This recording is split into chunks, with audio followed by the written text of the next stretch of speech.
Viewers break तो बाद तुहाडा स्वागत है जी डॉक्टर साहब। हुण असीं अपने प्रोग्राम होर अगे वधाउने हां। साडे दर्शकों वालों आईਆਂ ईमेल ते मैसेज नाल साडी पहली ईमेल आई है वीर मनवीर मोहन जी दी। ਇਹ ਲਿਖਦੇ ਹਨ ਸਤਿਕਾਰਯੋਗ ਡਾਕਟਰ ਸਾਹਿਬ ਅਤੇ ਟੀਵੀ 84 ਦੀ ਸਾਰੀ ਟੀਮ ਨੂੰ ਦਾਸ ਵੱਲੋਂ ਵਾਹਿਗੁਰੂ ਜੀ ਕਾ ਖਾਲਸਾ ਵਾਹਿਗੁਰੂ ਜੀ ਕੀ ਫਤਿਹ। डॉक्टर साहब सब तो पहला मैं माफ़ी का जाचक हाँ क्योंकि काफ़ी समय तो मैं आप जी को लिख नहीं सकिया। एक खुशखबरी भी है मैं आप जी नाल सांझी करना चाहता कि 3 महीने तो मैं अपने केस कतल नहीं किए हैं और हुण मैं सिੱਖੀ ਸਰੂਪ ਵਿੱਚ वापस आ गया हाँ। इस संबंध ਵਿੱਚ मैनू मेरे काम ते जो कि MCS है उन्हां वालों मैनू कड्ढण दा यतन भी किया गया पर फिर मैं ह्यूमन राइट्स ਵਿੱਚ कंप्लेंट्स की ते उन्हां नू मजबूर हो के मैनू दाड़ी ਅਤੇ केसां नाल काम करन दी इजाज़त देनी पई।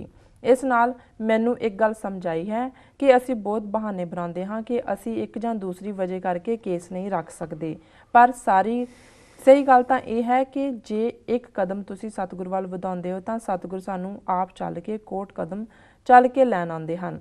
ਅਤੇ एक बेनती जो कि मैं मैलबर्न ਵਿੱਚ ਵਸਦੇ ਵੀਰ ਭੈਣਾਂ ਨੂੰ ਪਹਿਲਾਂ ਵੀ ਕੀਤੀ ਸੀ ਕਿ ਕੋਈ ਐਸਾ ਯਤਨ ਕੀਤਾ ਜਾਵੇ ਕਿ ਕੌਮੀ ਪਿਆਰ ਨਾਲ ਲਿਬਰੇਟ ਸਾਡੇ ਵੀਰ ਭੈਣਾਂ ਇੱਕ ਸਾਂਝੀ ਪਲੇਟਫਾਰਮ ਤੇ ਇਕੱਠੇ ਹੋ ਸਕਣ। इस संबंध में मैं एक page Khalistan youth federation Melbourne के नाम तो फेसबुक पर बनाया है। कृपा करके मेरे वीर भैणा मैनू ज्वाइन करो ताकि आपां कोई उद्यम करके अते एक साझा प्लेटफॉर्म बनाने में कामयाब हो सकीए। इन्ना कहता है फतेह बुलांदा हाँ। वाहिगुरू जी का खालसा वाहिगुरू जी की फतेह। जी डॉक्टर साहब वीर मनवीर मोहन सिंह जी का बहुत बहुत धन्यवाद। उन्होंने सानू आस्ट्रेलिया तो लिखे जी। बड़ी खुशी की गल है कि उन्होंने गुरु का रूप जिहड़ा सतगुरु ने अपना सरबंस कुर्बान करके ये फरमाया सी खालसा मेरो रूप है खास खालसे में हो करो निवास। ये साडा नहीं है इसलिए अक्सर ये साडे रहतनामिਆਂ 'ਚ भी लिखा होया है कहा जाता है कि केस गुरु की मोहर हैं जी। ਹੁਣ ਮੋਹਰ ਅਦਰਵਾਈਜ਼ ਕਈ ਡਾਕੂਮੈਂਟ ਤੁਰੇ ਫਿਰਦੇ ਨੇ ਜਿੰਨੀ ਮਰਜ਼ੀ ਕਿਸੇ ਦੀ ਖੂਬਸੂਰਤ ਲਿਖਾਈ ਹੋਏ ਜੋ ਮਰਜ਼ੀ ਲਿਖਿਆ ਹੋਏ ਪਰ ਜਦੋਂ ਉਹਦੇ 'ਤੇ ਮੋਹਰ ਲੱਗ ਜਾਂਦੀ ਹੈ ਤੇ ਫਿਰ ਉਹ ਆਫੀਸ਼ੀਅਲ ਆਥੈਂਟਿਕ ਹੋ ਜਾਂਦੇ ਨੇ। ਬਾਦਸ਼ਾਹ ਦੀ ਮੋਹਰ ਹੋਏ ਜਾਂ ਅੱਜ ਐਡਮਿਨਿਸਟ੍ਰੇਸ਼ਨ ਦੀਆਂ ਮੋਹਰਾਂ ਜਿਹੜੀਆਂ ਨੇ ਉਹਨੂੰ ਸਾਰਥਕ ਬਣਾਉਂਦੀਆਂ ਨੇ। ਜੀ ਜੀ। ਸੋ ਇਹ ਜ਼ਾਹਰ ਹੈ ਵੀ ਕੇਸ ਗੁਰੂ ਦੀ ਮੋਹਰ ਨੇ, ਗੁਰੂ ਦੀ ਵਡਿਆਈ ਹੈ, ਗੁਰੂ ਦੀ ਬਖਸ਼ਿਸ਼ ਹੈ। और भाई साहब भाई रणधीर सिंह दूसरे जोड़े प्रेमी सिंह लिखारी ने वो 5 ककारां नूं केसां नूं वैडिंग गिफ्ट्स भी कहंदे ने कि ये प्यार निशानियां ने। असीं दुनियावी रिश्तियां दे विच विआहां दे जां दूसरे अंगूठियां पाईयां हुंदियां ने उन्हां नूं संभालदे हैं जां कोई होर निशानी हुंदी है कि ਉਹਦੇ ਨਾਲ मतलब तो ये रिमाइंडर ही हुंदा है कि जो देख के जी ਤੁਹਾਨੂੰ याद आंदा है जिस नाल तुसी ਵਿਆਹੇ ਹੋਏ ਹੋ ਜਾਂ ਜਿਸ ਨੂੰ ਤੁਸੀਂ ਪਿਆਰ ਕਰਦੇ ਹੋ। ਪਰ ਅਧਿਆਤਮ ਦੀ ਦੁਨੀਆ 'ਚ ਆਤਮਿਕ ਦੁਨੀਆ 'ਚ ਇਹ 5 ਕਕਾਰ ਜਦੋਂ ਅਸੀਂ ਕੇਸ ਵਾਹੁੰਦੇ ਹਾਂ ਕੇਸਾਂ ਨਾਲ ਸਾਡੇ ਹੱਥ ਕੇਸਾਂ ਵੱਲ ਜਾਂਦੇ ਨੇ ਕੰਘਾ ਕਰਨ ਦੇ ਲਈ ਤੇ ਇਹ ਪਿਆਰੇ ਦੀ ਪਿਆਰ ਨਿਸ਼ਾਨੀ ਹੈ ਗੁਰੂ ਕਲਗੀਧਰ ਦਾ ਉਹ ਫਰਮਾਨ जी। और जिस प्रथाए फिर भाई साहब भाई नंद लाल जिन्हां दियां लिखतां असीं साਂਝੀਆਂ भी करते हैं इस प्रोग्राम जी। उन्होंने जो सिक्खी नूं परिभाषित किया गुरु दे क्योंकि जदों भी जिवें बादशाह जदों कोई हुक्म करते सी जां वो बोलते सी कोई आप तो नहीं सी लिखते उन्हां दे जिहड़े आले दुआले स्क्राइब सी उही लिखते सी लेकिन वो हुक्म बादशाह का ही हुंदा सी। इस तरह भाई नंद लाल भाई दया सिंह भाई चोपा सिंह ये जोड़े सारे भाई प्रहलाद सिंह इन्हां दे जोड़े रहतनामे ने ये गुरु साहब दे हुक्म ने जी। सो केसां प्रथाए भाई नंद लाल जी का रहतनामा सानू याद करवांदा है कि निशाने सिक्खी 5 हरफ काफ हरगिज ना बादशाह दी 5 मुआफ कड़ा कारद कच कंगा बिदां बिना केस हे चस्त जुमला निशां जी। कि ये 5 ਜਿਹੜੇ ਕਾਫ ਨਾਲ ਉਰਦੂ ਜਾਂ ਪਰਸ਼ੀਅਨ ਦੇ ਵਿੱਚ ਜਿਵੇਂ ਅਸੀਂ ਕੱਕਾ ਕਹਿੰਦੇ ਹਾਂ ਉਹਦੇ ਉਹਨਾਂ ਦੀ ਵਰਨਮਾਲਾ ਦੇ ਵਿੱਚ ਕਾਫ ਹੈ ਉਹਦੇ 'ਚ ਕਕਾਰ ਲਿਖਿਆ ਜਾਂਦਾ ਕਿ ਨਿਸ਼ਾਨੇ ਸਿੱਖੀ 5 ਹਰਫ ਕਾਫ ਕਿ ਇਹ ਸਿੱਖੀ ਦੇ ਉਹ 5 ਨਿਸ਼ਾਨ ਨੇ ਨਿਸ਼ਾਨੀਆਂ ਨੇ ਗੁਰੂ ਦੀਆਂ ਜਿਹੜੀਆਂ ਕਾਫ ਨਾਲ ਸ਼ੁਰੂ ਹੁੰਦੀਆਂ ਕੱਕੇ ਨਾਲ ਸ਼ੁਰੂ ਹੁੰਦੀਆਂ ਜੀ। ਹਰਗਿਜ਼ ਨਾ ਬਾਦਸ਼ਾਹ ਦੀ 5 ਮੁਆਫ। ਇਹ ਜਿਹੜਾ ਗੁਰੂ ਦੇ ਘਰ 'ਚ ਆਇਆ ਗੁਰੂ ਦਾ ਸਿੱਖ ਹੈ ਉਸ ਨੂੰ ਇਹਨਾਂ ਪੰਜਾਂ ਤੋਂ ਕਦੇ ਮੁਆਫੀ ਨਹੀਂ ਮਿਲ ਸਕਦੀ ਕਿ ਵੀ ਕੋਈ ਇਹ ਕਹੇ ਜੀ ਮੈਂ ਜਿਵੇਂ ਅੱਜ ਸਹਿਜਤਾਰੀ ਕੋਈ ਸਿਰ ਗੁੰਮ ਹੈ ਕੋਈ ਹੋਰ ਹੈ, ਉਹ ਕਹਿੰਦੇ ਅਸੀਂ ਵੀ ਸਿੱਖੀ ਤਾਂ ਦਿਲ ਦੀ ਹੈ ਜੀ, ਜੀ ਜੀ ਦਿਲ ਸਾਫ਼ ਹੋਣਾ ਚਾਹੀਦਾ ਜੀ। ਆਹ ਵੇਖੋ ਜੀ ਬਾਹਰ ਰੱਖਣ ਵਾਲੇ ਕੀ ਕਰਤੂਤਾਂ ਕਰਦੇ ਨੇ ਜੀ, ਅਸੀਂ ਤਾਂ ਬਹੁਤ ਸਾਫ਼ ਦਿਲ ਹੈ ਜੀ। ਜੀ ਜੀ ਸੋ ਇਹ ਇੱਕ ਭਗੌੜਾਪਨ ਔਰ ਇਸ ਕਿਸਮ ਦੀ ਗਲਤ ਜਸਟੀਫਿਕੇਸ਼ਨ ਹੈ। ਭਾਈ ਸਾਹਿਬ ਨੇ ਇਸ ਨੂੰ ਸਪਸ਼ਟ ਕਰ ਦਿੱਤਾ ਹੈ, ਹਰਗਿਜ਼ ਨਾ ਬਾਸ਼ਦ ਨਹੀਂ ਪੰਜ ਮੁਆਫ, ਕੜਾ ਕਾਰਦ ਕੱਛ ਕੰਗਾ ਬਿਧਾਂ, ਕਿ ਹੁਣ ਇਹਦੇ 'ਚ ਕੰਗਾ ਕੜਾ ਕਿਰਪਾਨ ਕਛਹਿਰਾ ਇਹਨਾਂ ਚਾਰਾਂ ਦੀ ਗੱਲ ਹੈ ਵੀ ਇਹ ਚਾਰ ਨੇ ਪਹਿਲਾਂ।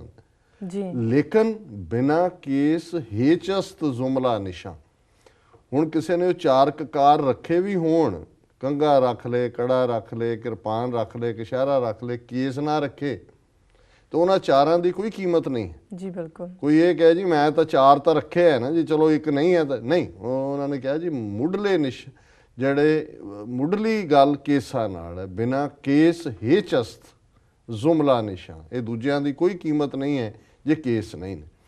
ਸੋ ਅਸੀਂ ਸਮਝਦੇ ਹਾਂ, ਮੈਂ ਤਾਂ ਹਮੇਸ਼ਾ ਜਦੋਂ ਵੀ ਮੌਕਾ ਬਣਦਾ ਹੈ ਇਸ ਵਿਸ਼ੇ 'ਤੇ ਕੋਈ ਗੱਲ ਕਰਨ ਦਾ, ਪਿਛਲੇ ਦਿਨਾਂ 'ਚ ਸੀਐਟਲ 'ਚ ਵੀ ਔਰ ਕੈਲੀਫੋਰਨੀਆ 'ਚ ਵੀ ਜੀ, ਮੈਂ ਤਾਂ ਹਮੇਸ਼ਾ ਇਹ ਕਹਿੰਦਾ ਕਿ ਵੀ ਜਿੱਥੇ ਗੁਰੂ ਨੇ ਖਾਲਸਾ ਪ੍ਰਗਟ ਕੀਤਾ, ਪੰਜ ਪਿਆਰੇ ਸਾਜੇ, ਜੀ ਉਸ ਧਰਤੀ ਦਾ ਨਾਂ, ਉਸ ਮੁਕਾਮ ਦਾ ਨਾਂ, ਉਸ ਕਿਲੇ ਦਾ ਨਾਂ, ਉਸ ਅੱਜ ਤਖਤ ਸਾਹਿਬ ਦਾ ਨਾਂ ਕੇਸਗੜ੍ਹ ਹੈ। ਜੀ ਹੁਣ ਗੜ੍ਹ ਕਿਲੇ ਨੂੰ ਕਹਿੰਦੇ ਨੇ, ਕੇਸਾਂ ਦਾ ਕਿਲਾ। ਹੁਣ ਕਿਲਾ ਕੀ ਹੁੰਦਾ ਹੈ? ਇੱਕ ਲੜਾਈ ਮੈਦਾਨੀ ਹੁੰਦੀ ਹੈ, ਦੁਸ਼ਮਣ ਤੁਹਾਡੇ ਸਾਹਮਣੇ ਹੈ। ਦੂਜਾ ਤੁਸੀਂ ਖੁੱਲ੍ਹੇ 'ਚੋਂ, ਦੁਸ਼ਮਣ ਉੱਚੀ ਥਾਂ 'ਤੇ ਹੈ ਜਾਂ ਦੁਸ਼ਮਣ ਕੋਲ ਤੁਹਾਨੂੰ ਉਹ ਨੁਕਸਾਨ ਪਹੁੰਚਾਉਂਦਾ ਹੈ। ਜਦੋਂ ਤੁਸੀਂ ਕਿਲੇ 'ਚ ਬੈਠੇ ਹੋਏ ਹੋ, ਕਿਲੇ ਦੇ ਵਿੱਚ ਤੁਹਾਡੇ ਕੋਲ ਬੇਸ਼ੱਕ ਘੱਟ ਗਿਣਤੀ 'ਚ ਫੌਜੀ ਹੋਣ, ਘੱਟ ਅਸਲਾ ਹੋਏ, ਪਰ ਬਾਹਰ ਦੁਸ਼ਮਣ ਜਿੰਨਾ ਮਰਜ਼ੀ ਟਿੱਡੀਦਾਰ ਬਣ ਕੇ ਆ ਜਾਏ, ਜੇ ਤੁਹਾਡਾ ਕਿਲਾ ਮਜ਼ਬੂਤ ਹੈ ਉਹ ਤੁਹਾਡੇ ਅੰਦਰ ਨਹੀਂ ਵੜ ਸਕਦਾ। ਜਦੋਂ ਤੱਕ ਤੁਸੀਂ ਉਹਨੂੰ ਡਿਫੈਂਡ ਕਰੋਗੇ ਤੁਸੀਂ ਉਹਨੂੰ ਕਰ ਸਕਦੇ ਹੋ। ਜੀ ਹੁਣ ਜੇ ਅਸੀਂ ਕੇਸਗੜ੍ਹ ਕਹਿੰਦੇ ਹਾਂ ਤੇ ਸਾਡੀ ਜ਼ਿੰਦਗੀ 'ਚ ਕੇਸ ਇੱਕ ਕਿਲਾ ਨਹੀਂ।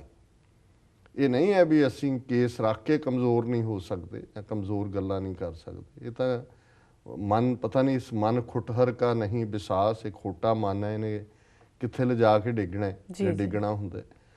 ਪਰ ਕੇਸਾਂ ਦੇ ਕਿਲੇ 'ਚ ਗੁਰੂ ਦੀ ਸਾਡੇ ਸਿਰ ਦੇ ਉੱਤੇ ਪ੍ਰੋਟੈਕਸ਼ਨ ਹੈ, ਕਿਉਂਕਿ ਅਸੀਂ ਗੁਰੂ ਨੂੰ ਆਪਾ ਦਿੱਤਾ ਹੋਇਆ। ਹੁਣ ਜਦੋਂ ਅਸੀਂ ਇਹ ਪੜ੍ਹਦੇ ਹਾਂ ਕਿ ਤਾਤੀ ਵਾਉ ਨਾ ਲੱਗੇ ਪਾਰ ਬ੍ਰਹਮ ਸ਼ਰਨ ਆਈ, ਚੌਗਿਰਦ ਹਮਾਰੇ ਰਾਮਕਾਰ ਦੁੱਖ ਲੱਗਿਆ ਨਾ ਭਾਈ।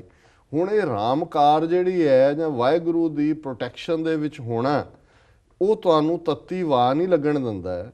ਹੁਣ ਇਹ ਜਿਹੜੀ ਕੇਸਾਂ ਦਾ ਕਿਲਾ ਹੈ, ਕੇਸ ਗੁਰੂ ਦੀ ਰੱਖ ਨੇ, ਗੁਰੂ ਦੀ ਵਡਿਆਈ ਹੈ, ਗੁਰੂ ਦੀ ਬਖਸ਼ਿਸ਼ ਹੈ, ਗੁਰੂ ਦੀ ਨਿਸ਼ਾਨੀ ਹੈ, ਗੁਰੂ ਦੀ ਜਿਹੜੀ ਹੈ ਉਹ ਨਿਹਮਤ ਹੈ, ਬਖਸ਼ਿਸ਼ ਹੈ ਜਿਹੜੀ ਸਾਡੇ ਤੇ ਕੀਤੀ ਹੋਈ ਹੈ। ਤੇ ਫਿਰ ਜਦੋਂ ਇਹ ਗੁਰੂ ਦੇ ਦਿੱਤੇ ਹੋਏ ਕਿਲੇ 'ਚ ਅਸੀਂ ਬੈਠੇ ਹਾਂ, ਕੇਸ ਸਿਰ ਤੇ ਕਾਇਮ ਨੇ, ਦਸਤਾਰ ਕਾਇਮ ਹੈ, ਅਸੀਂ ਬਹੁਤ ਸਾਰੀਆਂ ਹੋਰ ਚੀਜ਼ਾਂ ਤੋਂ ਬਚ ਜਾਂਦੇ ਹਾਂ। ਜੀ ਜੀ ਹੋ ਸਕਦਾ ਹੈ ਇਸ ਰੂਪ ਦੇ ਵਿੱਚ ਵੀ ਅਸੀਂ ਕਮਜ਼ੋਰ ਗੱਲਾਂ ਕਰੀਏ ਜਾਂ ਹੋਰ ਹੋਈਏ, ਪਰ ਕਿਤੇ ਨਾ ਕਿਤੇ ਸ਼ੀਸ਼ੇ 'ਚ ਆਪਣਾ ਮੂੰਹ ਦੇਖਦਿਆਂ ਕਹਾਂਗੇ ਵੀ ਤੂੰ ਸਿੱਖ ਹੈ, ਸਿੱਖ ਹੋ ਕੇ ਇਹ ਕਰਦਾ। ਜੀ ਜੇ ਅਸੀਂ ਨਾ ਕਹਾਂਗੇ, ਕਿਤੇ ਕੋਈ ਸਾਨੂੰ ਹੀ ਕਹੇਗਾ ਕਿ ਵੀ ਦੇਖ ਆਪਣੀ ਸ਼ਕਲ ਦੇਖ ਕੀ ਹੈ ਤੇ ਕੰਮ ਤੂੰ ਕੀ ਕਰਦਾ, ਤੂੰ ਸਿੱਖ ਹੈ। ਜੀ ਸੋ ਅਸੀਂ ਇਹ ਸਮਝਦੇ ਹਾਂ ਵੀ, ਔਰ ਇਹ ਖੁਸ਼ੀ ਦੀ ਗੱਲ ਹੈ ਕਿ ਵੀਰ ਮਨਵੀਰ ਮੋਹਨ ਸਿੰਘ ਜਿਹੜੇ ਪਹਿਲਾਂ ਹੀ ਪੰਥਕ ਸੋਚ ਰੱਖਦੇ ਨੇ ਔਰ ਉਹਨਾਂ 'ਤੇ ਗੁਰੂ ਨੇ ਬਖਸ਼ਿਸ਼ ਕੀਤੀ ਹੈ, ਵਡਿਆਈ ਕੀਤੀ ਹੈ। ਉਹਨਾਂ ਨੇ ਬਿਲਕੁਲ ਠੀਕ ਕਿਹਾ। ਉਹਨਾਂ ਨੇ ਭਾਈ ਗੁਰਦਾਸ ਜੀ ਦੀ ਜਿਹੜੀ ਇਹ ਤੁਕ ਹੈ ਅਕਸਰ ਪੜ੍ਹੀ ਜਾਂਦੀ ਹੈ, ਉਸ ਨੂੰ ਹੀ ਉਹਨਾਂ ਨੇ ਇੰਟਰਪ੍ਰੇਟ ਕੀਤਾ ਕਿ ਚਰਨ ਸ਼ਰਨ ਗੁਰ ਏਕ ਪੈਂਡਾ ਜਾਏ ਚੱਲ, ਸਤਿਗੁਰ ਕੋਟ ਪੈਂਡਾ ਆਗੇ ਹੋਏ ਲੀਤ। ਕਿ ਜਦੋਂ ਅਸੀਂ ਗੁਰੂ ਵੱਲ ਇੱਕ ਕਦਮ ਵਧਾਉਂਦੇ, ਗੁਰੂ ਕਰੋੜ ਕਦਮ ਅੱਗੇ ਲੈਣ ਲਈ ਆਉਂਦੇ ਨੇ। ਸੋ ਦੂਸਰਾ ਉਹਨਾਂ ਨੂੰ ਬਹੁਤ ਬਹੁਤ ਮੁਬਾਰਕ, ਉਹ ਗੁਰੂ ਵੱਲ ਉਹਨਾਂ ਨੇ ਮੂੰਹ ਕੀਤਾ ਹੈ, ਗੁਰੂ ਆਪ ਹੀ। ਔਰ ਉਹਨਾਂ ਨੇ ਪਹਿਲੀ ਲੜਾਈ ਵੀ ਜਿੱਤ ਲਈ ਜੀ ਕਿ ਜਦੋਂ ਉਹਨਾਂ ਨੂੰ ਜੌਬ ਦੇ ਉੱਤੇ ਪ੍ਰੋਬਲਮ ਹੋਈ, ਉਹਨਾਂ ਨੇ ਹਿਊਮਨ ਰਾਈਟਸ ਕਮਿਸ਼ਨ ਦੇ ਕੋਲ ਪਹੁੰਚ ਕੀਤੀ, ਉਹਨਾਂ ਦਾ ਜੌਬ ਜਿਹੜਾ ਉਹ ਕਾਇਮ ਹੋਇਆ। ਹੁਣ ਵੈਸੇ ਉਹਨਾਂ ਨੇ ਇਹ ਵੀ ਕਿਹਾ ਕਿ ਜੀ ਲੋਕ ਬਹਾਨੇ ਬਣਾਉਂਦੇ ਨੇ, ਜੀ ਇੱਦਾਂ ਦੇ ਬਹਾਨੇ ਸ਼ਾਇਦ ਇਹ ਵੀ ਬਣਾਉਂਦੇ ਰਹੇ ਹੋਣੇ ਨੇ ਲੰਬਾ ਵਕਤ। ਇਹ ਤਾਂ ਜਦੋਂ ਤੁਸੀਂ ਉਸ ਫਲ ਨੂੰ ਚੱਖ ਲੈਂਦੇ ਹੋ ਫਿਰ ਤੁਹਾਨੂੰ ਲੱਗਦਾ ਵੀ ਇੰਨਾ ਸਮਾਂ ਮੈਂ ਕਿਉਂ ਗਵਾਇਆ। ਜੀ ਜੀ ਉਹ ਤਾਂ ਰਾਜ਼ਕ ਤਾਂ ਨਿਰੰਕਾਰ ਹੈ। ਕੋਈ ਵੀ ਗੱਲ, ਤੁਹਾਡੇ ਨਾਲ ਵੀ ਗੱਲ ਹੋ ਰਹੀ ਸੀ ਦਿਨ ਦੋ ਦਿਨ ਪਹਿਲਾਂ, ਮੈਂ ਕਿਹਾ ਕਿ ਵੀ ਇਹ ਤਾਂ ਸਿਰ ਸਿਰ ਰਿਜਕ ਸੰਭਾਹੇ ਠਾਕੁਰ ਕਾਹੇ ਮਨ ਭਉ ਕਰਿਆ। ਜੇ ਅਸੀਂ ਰੱਬ ਨੂੰ ਰਾਜ਼ਕ ਮੰਨਦੇ ਆ, ਫਿਰ ਇਸ ਗੱਲ ਦਾ ਫਿਕਰ ਥੋੜੀ ਹੈ ਵੀ ਰੋਜ਼ੀ ਕਿੱਥੋਂ ਆਏਗੀ। ਜੀ ਜੀ ਵਿਸ਼ਵਾਸ ਤਾਂ ਇਹੀ ਹੈ ਕਿ ਵੀ ਜਦੋਂ ਡਿਫਿਕਲਟ ਟਾਈਮਸ ਆਉਂਦੇ ਨੇ, ਜਿੱਥੇ ਤੁਸੀਂ ਲੱਗੇ ਹੁੰਦੇ ਹੋ, ਜੁੜੇ ਹੁੰਦੇ ਹੋ, ਜਿਸ ਫੇਥ ਨਾਲ ਤੁਰੇ ਹੁੰਦੇ ਹੋ, ਤੁਰੇ ਰਹੋ। ਨਿਰੰਕਾਰ ਕੋਈ ਨਾ ਕੋਈ ਵਿਧ ਬਣਾ ਦਿੰਦਾ ਹੈ, ਰਸਤਾ ਬਣਾ ਦਿੰਦਾ ਹੈ। ਕਈ ਵਾਰ ਇਹਨਾਂ ਮੁਲਕਾਂ 'ਚ ਵੀ ਲੋਕ ਹੈ ਜੀ ਨੌਕਰੀ ਨਹੀਂ ਮਿਲਦੀ, ਦੂਜਾ ਨਹੀਂ ਹੈ, ਪਰ ਜਿੱਥੇ ਫਿਰ ਗੁਰੂ ਨੇ ਤੁਹਾਡੀ ਥਾਂ ਰੱਖੀ ਹੁੰਦੀ ਹੈ ਉੱਥੇ ਤੁਸੀਂ ਇੱਜ਼ਤ ਵੀ ਪਾਉਂਦੇ ਹੋ, ਔਰ ਤੁਹਾਡੀ ਦੂਸਰੇ ਵੀ ਇੱਜ਼ਤ ਕਰਦੇ ਨੇ। ਜਿਹੜੇ ਗੈਰ ਸਿੱਖ ਆਫਿਸਰਸ ਜਾਂ ਤੁਹਾਡੇ ਬੌਸ ਹੁੰਦੇ ਨੇ, ਉਹ ਵੀ ਕਹਿੰਦੇ ਨੇ ਵੀ ਜੇ ਇਸ ਬੰਦੇ ਨੇ ਇਸ ਸੁਸਾਇਟੀ 'ਚ ਆ ਕੇ ਵੀ ਆਪਣੀ ਵੈਲਿਊ ਸਿਸਟਮ ਨੂੰ ਕਾਇਮ ਰੱਖਿਆ ਹੈ ਤੇ ਹੀ ਕੈਨ ਬੀ ਟਰਸਟਿਡ ਔਰ ਸ਼ੀ ਕੈਨ ਬੀ ਟਰਸਟਿਡ, ਇਹਦੇ ਤੇ ਇਤਬਾਰ ਕੀਤਾ ਜਾ ਸਕਦਾ। ਸੋ ਅਖੀਰ 'ਚ ਉਹਨਾਂ ਨੇ ਆਪਣਾ ਪੇਜ ਬਣਾਉਣ ਦੀ ਜਿਹੜਾ ਦੱਸਿਆ, ਅਸੀਂ ਵੀ ਇਹ ਬੇਨਤੀ ਕਰਾਂਗੇ ਕਿ ਮੈਲਬਰਨ ਦੇ ਵਿੱਚ ਕਾਫੀ ਵੱਡੀ ਗਿਣਤੀ 'ਚ ਖਾਸ ਤੌਰ ਤੇ ਸਟੂਡੈਂਟਸ ਜਿਹੜੇ ਪੰਜਾਬ ਤੋਂ ਆਏ ਨੇ ਔਰ ਐਕਟਿਵ ਵੀ ਨੇ ਬਹੁਤ ਸਾਰੇ ਫੀਲਡਸ ਦੇ ਵਿੱਚ ਜੀ, ਉਹ ਜ਼ਰੂਰ ਜੁਆਇਨ ਕਰਨ ਔਰ ਰਲ ਮਿਲ ਕੇ ਹਰ ਥਾਂ ਤੇ ਜਿਹੜਾ ਸਾਨੂੰ ਯਤਨ ਉਦਮ ਕਰਨ ਦੀ ਲੋੜ ਹੈ ਤਾਂ ਕਿ ਵੱਧ ਤੋਂ ਵੱਧ ਅਵੇਅਰਨੈਸ ਪੈਦਾ ਹੋਏ। ਸੋ ਇਹਨਾਂ ਦਾ ਵੀਰ ਮਨਵੀਰ ਮੋਹਨ ਸਿੰਘ ਜੀ ਦਾ ਬਹੁਤ ਬਹੁਤ ਧੰਨਵਾਦ। ਜੀ ਡਾਕਟਰ ਸਾਹਿਬ, ਸਾਡਾ ਅਗਲਾ ਮੈਸੇਜ ਵੀਰ ਜੇਪੀ ਸਿੰਘ ਜੀ ਦਾ ਹੈ। ਇਹ ਲਿਖਦੇ ਹਨ, ਮੈਂ ਲੰਬਾ ਵਕਤ ਮੁੰਬਈ ਵਿੱਚ ਰਿਹਾ ਹਾਂ। ਮੈਂ ਤੁਹਾਡੀ ਕਈ ਗੱਲ ਵਿੱਚ ਕੁਝ ਵਾਧਾ ਕਰਨਾ ਚਾਹੁੰਦਾ ਹਾਂ। ਜਿਹੜੇ ਮਸੀਤਾਂ ਵਿੱਚ ਲਾਊਡ ਸਪੀਕਰ ਇਸਤੇਮਾਲ ਕੀਤੇ ਜਾਂਦੇ ਹਨ, ਉਹਨਾਂ ਦੀ ਆਵਾਜ਼ ਮਸੀਤਾਂ ਦੇ ਅੰਦਰ ਹੀ ਸੁਣਦੀ ਹੈ, ਭਾਵ ਬਹੁਤ ਥੋੜੀ ਹੁੰਦੀ ਹੈ। ਇਸ ਦੇ ਉਲਟ ਡਾਂਡੀਆ ਅਤੇ ਗਣਪਤੀ ਵਿਸਰਜਨ ਤਿਉਹਾਰਾਂ ਦੇ ਮੌਕੇ ਤੇ ਲਾਊਡ ਸਪੀਕਰਾਂ ਦੀ ਆਵਾਜ਼ ਕੰਨ ਪਾੜਵੀਂ ਹੁੰਦੀ ਹੈ। ਇਸ ਨਾਲ ਨਾ ਤਾਂ ਲੋਕ ਸੁਣ ਸਕਦੇ ਹਨ ਅਤੇ ਨਾ ਹੀ ਵਿਦਿਆਰਥੀ ਪੜ੍ਹ ਸਕਦੇ ਹਨ। ਉੱਚੀ ਉੱਚੀ ਲੱਗਾ ਮਿਊਜ਼ਿਕ ਅੱਧੀ ਰਾਤ ਤੋਂ ਬਾਅਦ ਵੀ ਵੱਜਦਾ ਰਹਿੰਦਾ ਹੈ। ਭਾਰਤੀ ਜੁਡੀਸ਼ਰੀ ਕਦੀ ਵੀ ਇਹਨਾਂ ਦੇ ਖਿਲਾਫ ਕੋਈ ਕਾਰਵਾਈ ਨਹੀਂ ਕਰੇਗੀ। ਤੁਹਾਡੇ ਵੱਲੋਂ ਇਸ ਇਸ਼ੂ ਨੂੰ ਸਾਹਮਣੇ ਲਿਆਉਣ ਲਈ ਬਹੁਤ ਧੰਨਵਾਦ ਕਰਦਾ ਹਾਂ। ਡਾਕਟਰ ਸਾਹਿਬ, ਇਸ ਦਾ ਜਵਾਬ ਆਫਟਰ ਬ੍ਰੇਕ ਉਹਨਾਂ ਨੇ ਬਰੀਫ ਹੈ ਕਿਉਂਕਿ ਇਹਨਾਂ ਦਾ ਕਮੈਂਟ ਹੀ ਹੈ। ਉਹਨਾਂ ਨੇ ਅਸੀਂ ਕਿਉਂਕਿ ਜਿਹੜੀ ਖਬਰ ਬੰਬੇ ਹਾਈ ਕੋਰਟ ਦੇ ਹਵਾਲੇ ਨਾਲ ਆਈ ਸੀ ਕਿ ਉਹਨਾਂ ਨੇ ਮੰਗ ਲਿਆ ਕਿ ਜੀ ਮਸੀਤਾਂ ਜਿਨ੍ਹਾਂ 'ਚ ਪਰਮਿਸ਼ਨ ਨਹੀਂ ਹੈ ਬੰਦ ਕਰੋ ਜੀ ਸਾਰੇ। ਸੋ ਇਹ ਵੀਰ ਜੇਪੀ ਸਿੰਘ ਇਹਨਾਂ ਦੇ ਆਪਣੇ ਕਹਿਣ ਮੁਤਾਬਕ ਇਹ ਬੰਬਈ 'ਚ ਰਹੇ ਨੇ ਲੰਬਾ ਵਕਤ, ਔਰ ਉਹਨਾਂ ਨੇ ਕਿਹਾ ਕਿ ਜੀ ਮਸੀਤਾਂ 'ਚ ਤਾਂ ਆਵਾਜ਼ ਬੜੀ ਅੰਦਰ ਤੱਕ ਹੀ ਜਾਣ ਵਾਲੀ ਹੁੰਦੀ ਹੈ ਔਰ ਇਹਦੇ 'ਚ ਕੋਈ ਸ਼ੱਕ ਨਹੀਂ ਹੈ। ਜਿਹੜਾ ਹੁਣ ਗਣਪਤੀ ਮੌਰੀਆ ਹੈ, ਜਿੱਦਾਂ ਉਹਨੂੰ ਪਾਣੀ 'ਚ ਵੀ ਲਿਜਾਂਦੇ ਨੇ, ਉਹ ਤਾਂ ਟੀਵੀ ਪਾੜ ਦਿੰਦੇ ਹੈ ਜਦੋਂ ਉਹਨਾਂ ਦੇ ਉਹ ਫੰਕਸ਼ਨਸ ਵੀ ਦਿਖਾ ਰਹੇ ਹੁੰਦੇ ਨੇ। ਜੀ ਔਰ ਦੂਸਰਾ ਡਾਂਡੀਆ, ਮੈਨੂੰ ਨਹੀਂ ਸੀ ਪਤਾ ਵੀ ਗੁਜਰਾਤ, ਹਾਲਾਂਕਿ ਗੁਜਰਾਤ ਦੇ ਨਾਲ ਜੁੜਿਆ ਹੋਇਆ ਡਾਂਡੀਆ, ਪਰ ਇਹ ਮਹਾਰਾਸ਼ਟਰ ਦੀ ਗੱਲ ਕਰ ਰਹੇ ਨੇ। ਫਿਰ ਮੈਨੂੰ ਖਿਆਲ ਆਇਆ ਵੀ ਗੁਜਰਾਤ ਇੱਕ ਸਟੇਜ ਤੇ ਮਹਾਰਾਸ਼ਟਰ ਦਾ ਹਿੱਸਾ ਹੀ ਸੀ ਔਰ ਉਹਦੇ ਦੋ ਸੂਬੇ ਬਣੇ, ਇੱਕ ਮਹਾਰਾਸ਼ਟਰ ਬਣੇ, ਗੁਜਰਾਤ ਬਣੇ। ਜੀ ਸੋ ਉਹਨਾਂ ਨੇ ਬਿਲਕੁਲ ਠੀਕ ਕਿਹਾ ਵੀ ਜਿਹੜੇ ਡਾਂਡੀਆ ਜਾਂ ਗਣਪਤ ਮੌਰੀਆ ਦੇ ਸਮਾਗਮ ਨੇ, ਇਸ ਤੋਂ ਇਲਾਵਾ ਜੇ ਜਗਰਾਤੇ ਸਾਰੀ ਸਾਰੀ ਰਾਤ ਜਗਰਾਤੇ ਹੁੰਦੇ ਰਹਿੰਦੇ ਨੇ, ਜਿੱਥੇ ਮਰਜ਼ੀ ਚੌਂਕ 'ਚ ਘੇਰ ਕੇ ਸਪੀਕਰ ਲਾ ਕੇ ਜੈ ਮਾਤਾ ਦੀ ਹੋ ਰਿਹਾ ਹੁੰਦਾ, ਜੀ ਉਹਨਾਂ ਨੂੰ ਥੋੜੀ ਇਹਨਾਂ ਕੋਰਟ ਦੇ ਆਰਡਰਸ ਨੇ ਰੋਕਣਾ। ਸੋ ਜੀ। ਇਹਨਾਂ ਦਾ ਜੇਪੀ ਸਿੰਘ ਜੀ ਦਾ ਬਹੁਤ ਬਹੁਤ ਧੰਨਵਾਦ। ਉਹਨਾਂ ਨੇ ਸਾਡੇ ਸੈਗਮੈਂਟ ਨੂੰ ਦੇਖਿਆ ਔਰ ਜੀ। ਇਸ ਦੇ ਉੱਤੇ ਹਾਂ ਪੱਖੀ ਟਿੱਪਣੀ ਕੀਤੀ। ਜੋ ਅਸੀਂ ਕਿਹਾ ਉਸ ਨੂੰ ਉਹਨਾਂ ਨੇ ਐਂਡੋਰਸ ਕੀਤਾ ਔਰ ਜਿਹੜਾ ਬੰਦਾ ਓਰੀਜਨਲ ਉੱਥੋਂ ਰਹਿ ਕੇ ਆਏ ਨੇ ਔਰ ਉਸ ਗੱਲ ਨੂੰ ਸਮਝਦੇ ਨੇ, ਜੀ ਜੀ ਇਹ ਸਾਡੇ ਲਈ ਫਖਰ ਵਾਲੀ ਗੱਲ ਹੈ ਕਿ ਸਾਡੇ ਵੀਰ ਭੈਣਾਂ ਦੂਰ ਦੂਰ ਤੱਕ ਬੈਠੇ ਜਿਹੜੇ ਨੇ ਉਹ ਇਸ ਪ੍ਰੋਗਰਾਮ ਦੇ ਨਾਲ ਜੁੜੇ ਹੋਏ ਨੇ ਔਰ ਇਸ ਬਾਰੇ ਸਾਨੂੰ ਉਹ ਆਪਣੀ ਜਿਹੜੀ ਹੈ ਲਾਹੇਵੰਦੀ ਟਿੱਪਣੀਆਂ ਦੇ ਨਾਲ, ਲਿਖਤਾਂ ਦੇ ਨਾਲ ਸਾਨੂੰ ਨਵਾਜਦੇ ਵੀ। ਜੀ ਡਾਕਟਰ ਸਾਹਿਬ, ਇਸ ਦੇ ਨਾਲ ਲੈਂਦੇ ਹਾਂ ਬ੍ਰੇਕ। ਵਿਊਅਰਸ, ਤੁਸੀਂ ਸਾਡੇ ਨਾਲ ਇਸ ਤਰ੍ਹਾਂ ਹੀ ਜੁੜੇ ਰਹੋ। ਮਿਲਦੇ ਹਾਂ ਛੋਟੇ ਬ੍ਰੇਕ ਤੋਂ ਬਾਅਦ।